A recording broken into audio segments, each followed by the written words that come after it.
6ஆம் மாதம் 28ஆம் தேதி எங்களை பிடிச்சாப்புல நைட்டு பிடிச்சி ரிமாண்ட் பண்ணி 47 நாள் ரிமாண்டில் இருந்து சர்ச்மெண்ட் சொன்னாப்புல. அப்புறமா வந்து சர்ச்மெண்ட் சொல்லி ஒரு 5 நாள் ஆச்சு. நாங்கள் ஃபைனு கட்டிட்டு ஃபைனு கட்ட கொஞ்சம் 2 நாள் லேட் ஆகிருச்சு. வெலிக்கடை ஜெயிலுக்கு ஏற்றுனாப்புல. வெலிக்கடை ஜெயிலில் வந்து எம்பிசிக்கு ஃபோன் அடிங்க அப்படின்னு சொன்னதுக்கு அவன் சொல்லிட்டாங்க, எம்பிசிக்கு இதுக்கு எங்களுக்கு இது கிடையாது, எம்பிசிக்கு எங்களுக்கு நல்லா கிடையாது, நீ வந்து உள்ளே வந்துட்டுனா நீ கைதி தான், மொட்டை போட்டு ஆகணும்னு சொல்லி வற்புறுத்தி மொட்டை அடிச்சிட்டாங்க.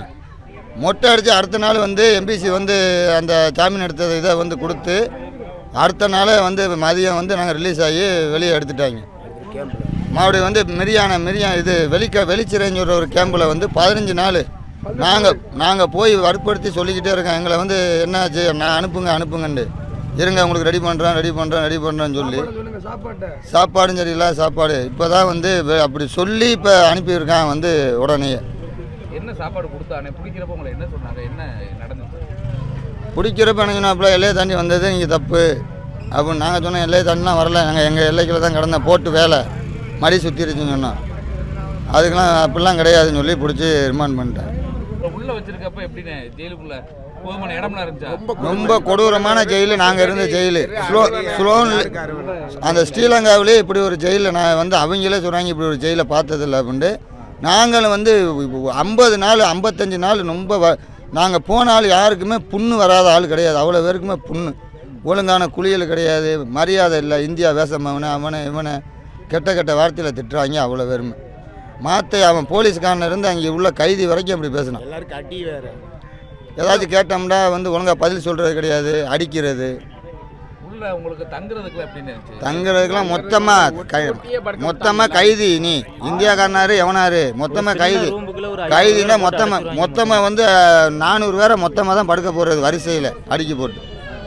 அதுக்கு கூட கேட்டாலும் நீ கைதி, நீ அப்படி தான் படுக்கணும், நான் ஒன்றுமே செய்ய முடியாது அப்படின்னு சொல்கிறான் அங்கே உள்ள ஆஃபீஸர்.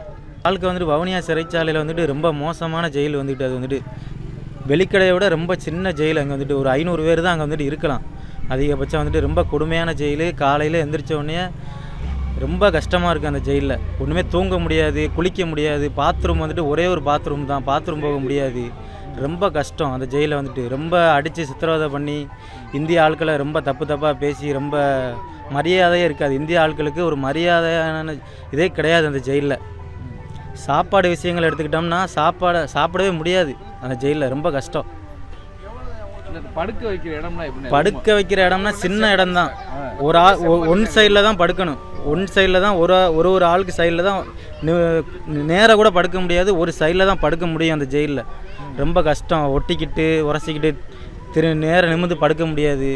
ரொம்ப கொடுமையாக இருக்கும் அந்த ஜெயிலில் வவுனியாவில். பிளே ஸ்டோர் மற்றும் ஆப் ஸ்டோரில் இருந்து பாலிமர் செயலியை QR கோடு மூலம் பதிவிறக்கம் செய்யுங்கள். செய்திகளை உடனுக்குடன் பெறுங்கள்.